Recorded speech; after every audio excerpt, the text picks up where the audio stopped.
नमस्कार, हिंदी साधन चैनल में आप सभी का एक बार फिर से हार्दिक स्वागत है। आज हम सभी इस वीडियो में भोला राम का जीव की समीक्षा हरिशंकर परसाई के द्वारा रचित यह व्यंग्यात्मक कहानी है, जिसमें भोला राम एक क्लर्क है जो रिटायर होने के लगभग 5 साल बाद भी अपना पेंशन नहीं प्राप्त करते हैं। दर बदर ठोकरें खाते हुए इधर से उधर फाइल यहाँ से वहाँ करते हुए उनका देहांत हो जाता है। तो चले हम सभी पहले इसमें देखते हैं कितने पात्र हैं और कौन-कौन से पात्र हैं। पात्रों के नाम को हम एक बार देख लेते हैं। पात्र हैं धर्मराज, चित्रगुप्त, यमदूत, नारद, भोलाराम, भोलाराम की पत्नी, बेटी और साहब। तो चले हम इसे शुरू करते हैं। ऐसा कभी नहीं हुआ था। धर्मराज लाखों वर्षों से असंख्य आदमियों को कर्म और सिफारिश के आधार पर स्वर्ग या नरक में निवास स्थान अलॉट करते आ रहे थे, पर ऐसा कभी नहीं हुआ था। सामने बैठा चित्रगुप्त बार बार चश्मे-पोछ बार बार थूक से पन्ने पलट रजिस्टर पर रजिस्टर देख रहे थे। गलती पकड़ में नहीं आ रही थी। आखिर उन्होंने खींचकर रजिस्टर इतने जोर से बंद किया कि मक्खी चपेट में आ गई। उसे निकालते हुए वे बोले, महाराज, रिकॉर्ड सब ठीक है।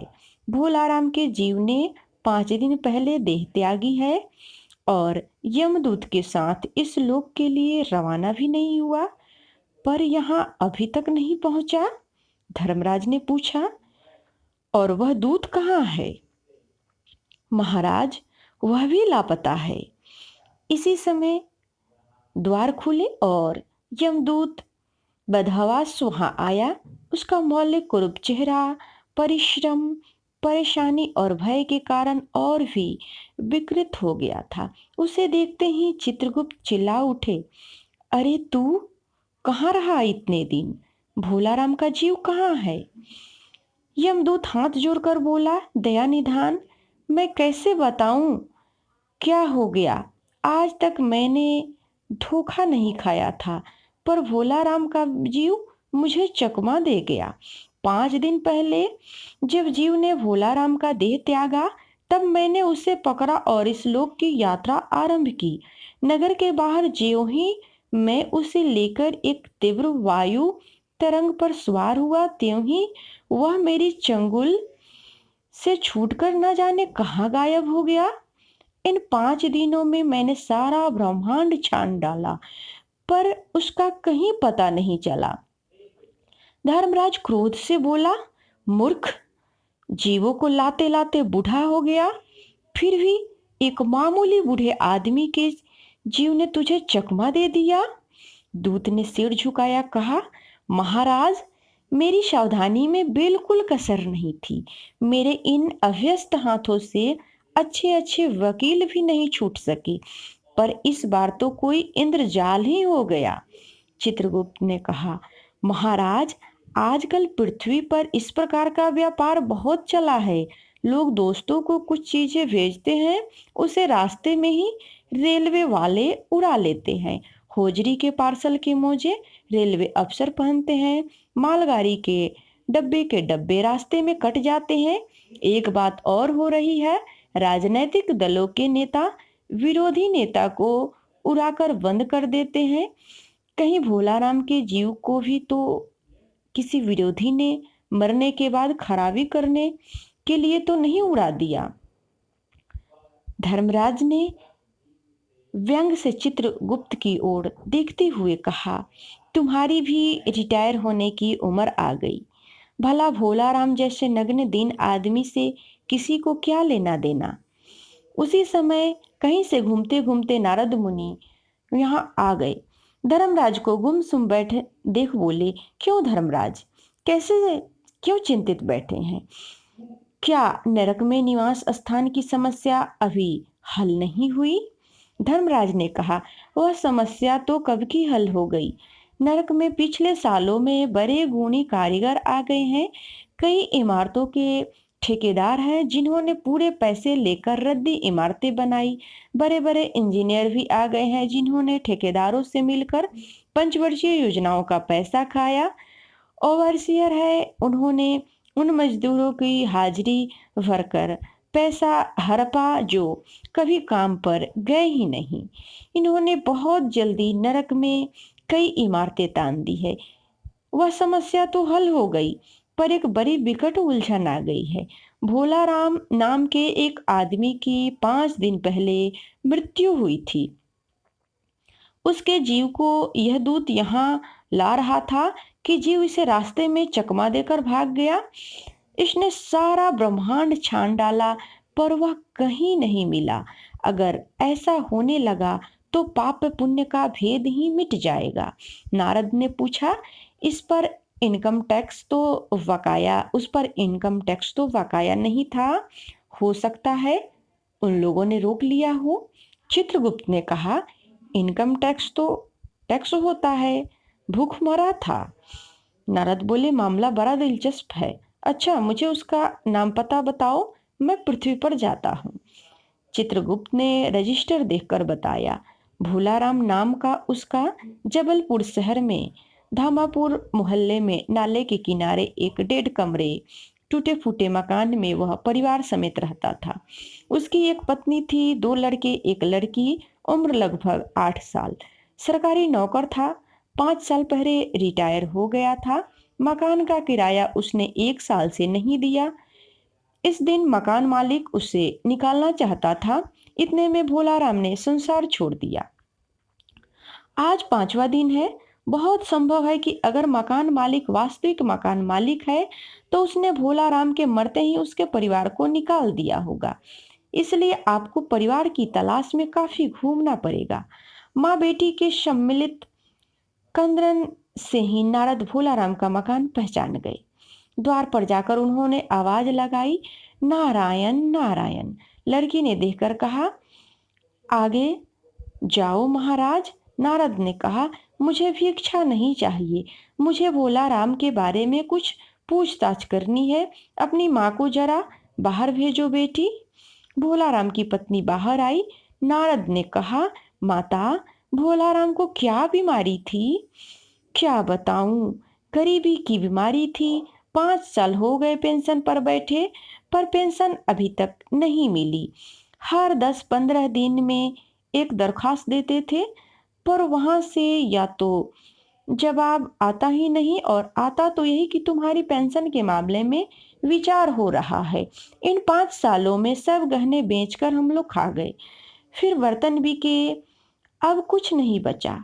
चिंता में घूलते घूलते और भूखे मरते मरते उन्होंने दम तोड़ दी। नारद ने कहा, क्या करोगी माँ, उनकी इतनी ही उम्र थी। ऐसा तो मत कहो महाराज, उम्र तो बहुत थी। 50-60 रुपया महीने पेंशन मिलती तो कुछ और काम कहीं करके गुजारा हो जाता, पर क्या करे, 5 साल नौकरी से बैठे हो गए, अभी तक एक कौड़ी नहीं मिली। दुख की कथा सुनने की फुर्सत नारद को थी नहीं। वे अपने मुद्दे पर आए। माँ, यह बताओ कि यहाँ किसी ने उस पर विशेष प्रेम था, किसी ने उसका जी लगा था, किसी में उसका जी लगा था। पत्नी बोली, लगाव तो महाराज बाल बच्चों से ही होता है। नहीं, परिवार के बाहर भी हो सकता है, मेरा मतलब किसी स्त्री। स्त्री ने गुरा कर नारद की ओर देखकर बोली, अब कुछ मत बको महाराज, तुम साधु हो, उचक्के नहीं हो। जिंदगी भर उन्होंने किसी दूसरी स्त्री की ओर आंख उठाकर भी नहीं देखा। नारद हंसकर बोले, हाँ, तुम्हारा यह सोचना ठीक ही है। यही हर अच्छी गृहस्थी का आधार है। अच्छा माता, मैं चला। स्त्री ने कहा, महाराज, आप तो साधु है, सिद्ध पुरुष है, कुछ ऐसा नहीं कर सकते उनकी रुकी हुई पेंशन मिल जाए, इन बच्चों का पेट कुछ दिन तो भर जाए। नारद को दया आ गई थी। वे कहने लगे, साधुओं की बात कौन मानता है?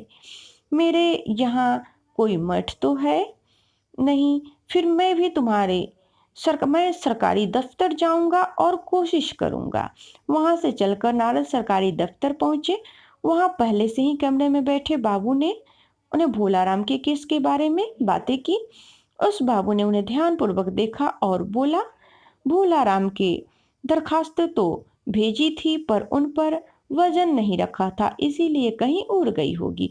नारद ने कहा, भाई ये बहुत से पेपर वेट तो रखे हैं, इन्हें क्यों नहीं रख दिया? बाबू हंसा, आप साधु है, आपको दुनियादारी समझ में नहीं आती। दरखास्तें पेपर वेट में नहीं दबती। खैर, आप उस कमरे में बैठे बाबू से मिलिए। नारद उस बाबू के पास गए। उसने तीसरे के पास भेजा, तीसरे ने चौथे के पास, चौथे ने पांचवे के पास। जब नारद 25-30 बाबू और अफसरों के पास घूम कर आए, तब एक चपरासी ने कहा, महाराज, आप क्यों इस झंझट में पड़ गए? अगर आप सवाल अगर आप साल भर भी यहाँ चक्कर लगाते रहे तो भी काम नहीं होगा। आप तो सीधे बड़े साहब से मिलिए, उन्हें खुश कर दीजिए तो काम हो जाएगा। नारद बड़े साहब के कमरे में पहुंचे।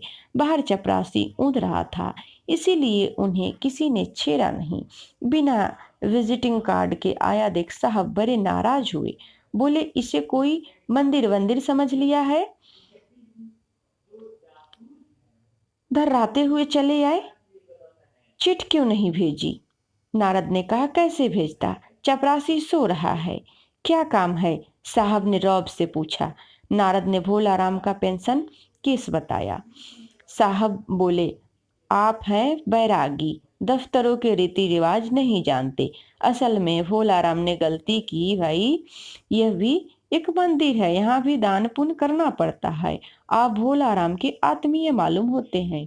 भोलाराम की दरखास्तें उड़ रही है, उन पर वजन रखिए। नारद ने सोचा कि फिर यहाँ वजन की समस्या खड़ी हो गई। साहब बोले, भाई सरकारी पैसों का मामला है, पेंशन का केस 20 दफ्तरों में जाता है, देर लग ही जाती है। 20 बार एक ही बात को 20 जगह लिखना पड़ता है, तब पक्की होती है। जितनी पेंशन मिलती है उतने ही स्टेशनरी लग जाती है। हाँ, जल्दी भी हो सकती है। मगर साहब रुके। नारद ने कहा, मगर क्या? साहब ने कुटिल मुस्कान से कहा, मगर वजन चाहिए, आप समझे नहीं? जैसे आपकी यह सुंदर वीणा, इसका भी वजन भोलाराम की दरखास्त पर रखा जा सकता है। मेरी लड़की गाना बजाना सीखती है, यह मैं उसे दे दूंगा। साधु संतों की वीणा से तो और अच्छे स्वर निकलते हैं। नारद अपनी वीणा छीनते देख जरा घबरा गए, फिर संभल कर उन्होंने वीणा टेबल पर रख दिया और कहा, यह लीजिए, अब जरा जल्दी उसकी पेंशन ऑर्डर निकाल दीजिए। साहब ने प्रसन्नता से उसे कुर्सी दी, वीणा को एक कोने में रखा और घंटी बजाई। चपरासी हाजिर हुआ। साहब ने हुक्म दिया, बड़े बाबू से भोलाराम के केस की फाइल लाओ। थोड़ी देर बाद चपरासी भोलाराम की 100-150 दरखास्तों से भरी फाइल लेकर आया, जिसमें पेंशन के कागजात भी थे। साहब ने फाइल पर नाम देखा और निश्चित करने के लिए पूछा, क्या नाम बताया साधु जी ने आपने? नारद समझे कि साहब कुछ ऊंचा सुनता है, इसीलिए जोर से बोले, भोलाराम। साहब फाइल में से आवाज आई, कौन पुकार रहा है मुझे? पोस्टमैन है क्या? पेंशन का ऑर्डर आ गया। नारद चौंके, पर दूसरे ही क्षण बात समझ गए। बोले, भोलाराम, तुम क्या भोलाराम के जीव हो? हाँ, आवाज आई। नारद ने कहा, मैं नारद हूँ, तुम्हें लेने आया हूँ। चलो, स्वर्ग में तुम्हारा इंतजार हो रहा है। आवाज आई, मुझे नहीं जाना, मैं तो पेंशन की दरखास्तों पर अटका हूँ। यही मेरा मन लगा है, मैं अपनी दरखास्तें छोड़कर नहीं जा सकता। तो आज के लिए इस वीडियो में इतना ही। अगले वीडियो में मिलते हैं। तब तक के लिए आप सभी को वीडियो देखने के लिए बहुत बहुत धन्यवाद।